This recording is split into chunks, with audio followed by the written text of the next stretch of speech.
it's supposed to feel.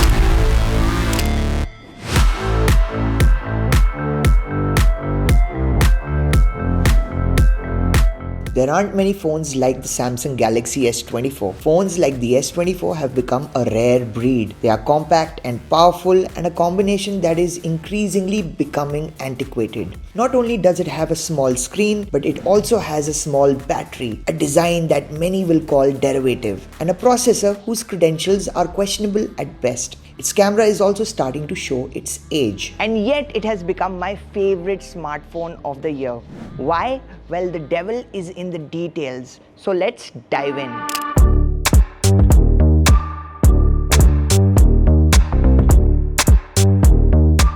Some will call it derivative, like an iPhone. But the S24 is indeed a very handsome smartphone, which has been crafted with the precision of a Swiss wristwatch. It gets armor aluminium, which some may consider a step down from the titanium on the S24 Ultra, but this is the material Samsung has been using on its flagship phones for the last couple of years.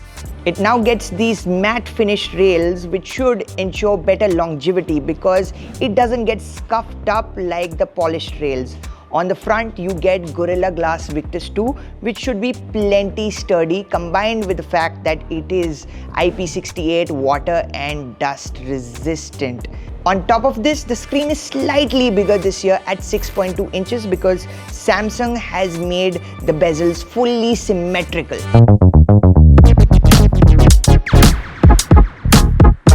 Now, some would surely cringe at such a small panel, but only a couple of years ago, a 6-inch plus screen would have been considered a phablet. What's wonderful is that you get this in a package that is so compact that you can easily whip it out of any pocket. It certainly is a phone for people who desire something compact and single-handed usage. And it's got a gorgeous screen to behold. Sure, it's just got a full HD plus resolution, so numbers may not be on its side, but this is a dynamic AMOLED panel which has 120 Hz active refresh rate and 2600 nits of global brightness. It's a formidable screen and it is gorgeous for everything, watching Netflix videos or watching sports or reading text.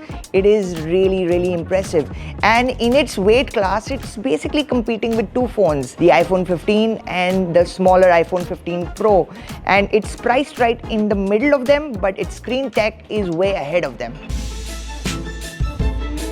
Software-wise, we already know these new Galaxy S24 models are not just buttery smooth, but wickedly smart with generative AI smarts baked in. It is early days for Samsung's Galaxy AI. Certainly, it is not a home run. However, a handy addition the mighty iPhone cannot match. Software support has leveled up to 7 years with One UI 6.1 running on top of Android 14 and Knox security being omnipresent like a friendly ghost that doesn't scare you. For more details, do watch our Galaxy S24 Ultra review.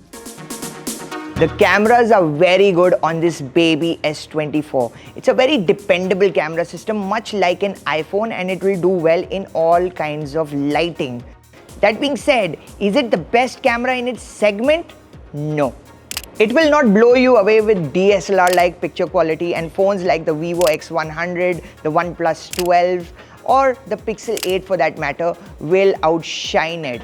In terms of compact smartphones, well, the iPhone 15 Pro's telephoto camera does beat it. This telephoto lens in particular is starting to show its age, though the other two sensors hold up pretty well against the iPhone, and that's why I would say it's a very dependable camera system, but not the best in the business.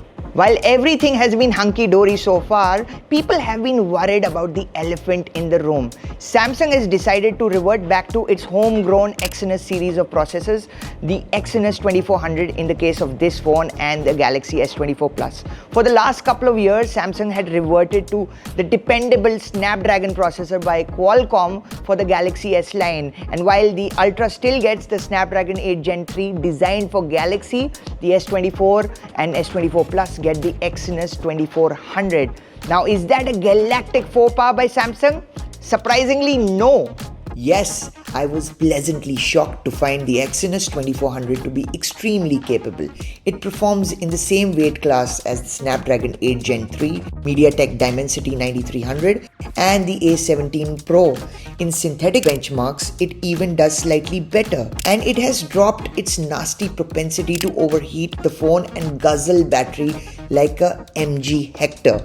We have already praised the fluidity of the software, but this phone just glides and can perform tasks with great alacrity. In fact, considering it is a compact smartphone, the thermals are weaker and it gets less RAM, yet it is a smooth operator.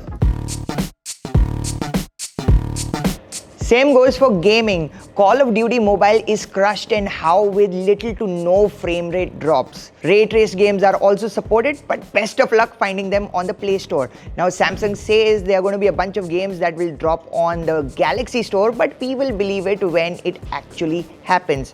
Now call and network quality has also been quite sublime. I have tested this phone in the Delhi NCR region using a Jio SIM and there's nothing alarming to report. Everything is usual.